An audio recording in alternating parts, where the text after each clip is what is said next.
Her phone buzzed 3 times before she even walked through the door. That's what did it for me, the third buzz. It wasn't loud, just a faint vibration against the countertop, but it hit like thunder in the silence of our kitchen. I'd been standing there for nearly an hour staring at the clock, waiting for her to come home from the gym. Spin class ran late, she texted. But the class ended at 8. It was past 10 now. When the front door finally opened, I felt my chest tighten. There she was, Maya, flushed cheeks, ponytail damp, wearing the same gray leggings and black tank she always wore to the gym. But something was off. Her eyes widened slightly when she saw me standing there, hands in my pockets trying to look calm. "Hey," she said softly. "You're still up?" "Yeah," I replied. My voice was steady, too steady. "Wanted to talk." She smiled faintly, tossed her gym bag by the door and walked to the fridge. "Can it wait till morning? I'm exhausted." "Sure," I said. Then I pointed to the counter where her phone buzzed again. "But maybe your phone can't." Her hand froze midair. For a moment we just stood there. The hum of the refrigerator the only sound between us. I could see her throat move as she swallowed, the flicker of panic in her eyes before she forced a casual laugh. "It's probably Jenna," she said. "She's been texting about." "About what?" I interrupted. "Your spin instructor? The one who keeps you after class for private stretches." That's when it happened. Her face went pale, her mouth opened, but no words came out. Just silence. The kind of silence that tells you everything you were afraid to know.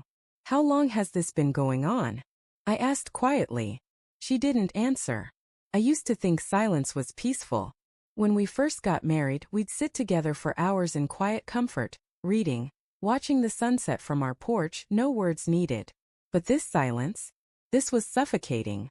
Maya looked down at her hands, her fingers trembling slightly. "Daniel, it's not what you think." "Then tell me what it is," I said. "Because from where I'm standing, it looks exactly like what I think." Tears welled in her eyes. "It was just a mistake. I didn't mean for it to happen." I let out a short, bitter laugh. "You didn't mean to? What, you tripped and fell into him?" She winced, and for a second I hated myself for saying it. But anger was the only thing keeping me from falling apart. She tried to explain. Something about loneliness, how we'd grown distant, how she felt unseen. I'd heard the script before. I'd seen it in movies, read it in online confession posts. But hearing it from her, from the woman I built my life around, felt like being stabbed slowly. "Maya," I said, my voice breaking, "I gave you everything. Every ounce of trust one had. You could have told me you were unhappy. You could have said something." "I know," she whispered. "I know, Daniel. I messed up. It wasn't supposed to be anything more than." "More than what?" I cut in. "A distraction? An escape?" She didn't reply. She just sat there, shoulders shaking, eyes fixed on the floor. That night I slept on the couch. Not because she asked me to, but because I couldn't stand to be near her. I stared at the ceiling, replaying every late-night text, every extra gym session, every subtle change in her behavior that I'd brushed off. The way she smiled at her phone sometimes. The sudden need for privacy. The new perfume she claimed was on sale. It all made sense now, like puzzle pieces snapping cruelly into place. The next morning I found her in the kitchen making coffee. Her eyes were red, her voice small. "Can we talk?" I didn't want to, but I nodded. She told me his name, Ethan. Her personal trainer. It had started a few months ago, she said. "After your dad passed," she added, as if that somehow justified it. That was the worst part. While I'd been grieving, she'd been seeking comfort elsewhere. "I didn't plan it," she said again. "He just listened. He made me feel alive again." I wanted to scream, to throw something, but instead I just said, "You could have come to me." Her eyes filled again. "You were gone even when you were here, Daniel. You shut down after your dad died. I tried to reach you. I wanted to argue. I wanted to remind her of the nights I cried silently beside her, of how she turned over instead of holding me. But the truth was I had shut down. Grief had swallowed me whole. And somewhere in that darkness I lost her. But losing her to someone else? That was a different kind of death. Over the next few days, the house felt like a museum of what used to be. Every photo, every piece of furniture carried ghosts. She stayed with her sister for a while, giving me space. But space didn't heal. It only gave me more room to drown in questions. Did he touch her the way I used to?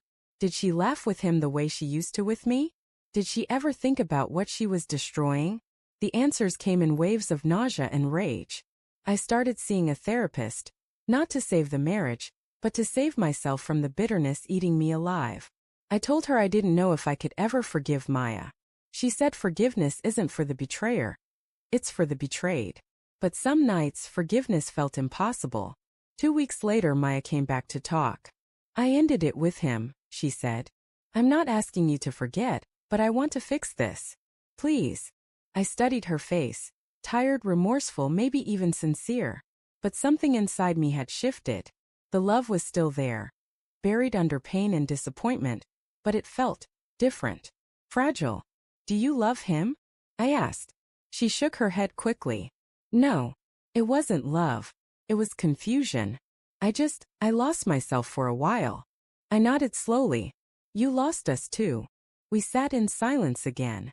The kind that used to be peaceful, but now just reminded me of everything we couldn't say. Finally I said, I don't know if I can come back from this, Maya. You broke something I don't know how to fix. Tears rolled down her cheeks. Please don't give up on us. I wanted to. I wanted to say we'd rebuild, that love was enough. But I'd spent weeks living in the ashes of her choices, and all I could see was smoke. That night I packed a bag. As I zipped it shut, I heard her footsteps behind me. Where will you go? She whispered. I don't know, I said honestly. But I need to find out who I am without all this. She reached for my arm, but I stepped back. I loved you more than I loved myself, I said quietly. And that's how I missed the signs. I won't make that mistake again. Her lips trembled. Daniel, please. I didn't let her finish. I just nodded once, grabbed my bag and walked out. The night air was cold, sharp against my skin. As I got into the car, I looked back at the house one last time. The home we built, the memories we made, the life we ruined. And for the first time since it all began, I felt something like peace. Not because the pain was gone, but because I knew it would no longer own me. Sometimes love doesn't end in rage or revenge. Sometimes it ends in silence. The same silence that started it all.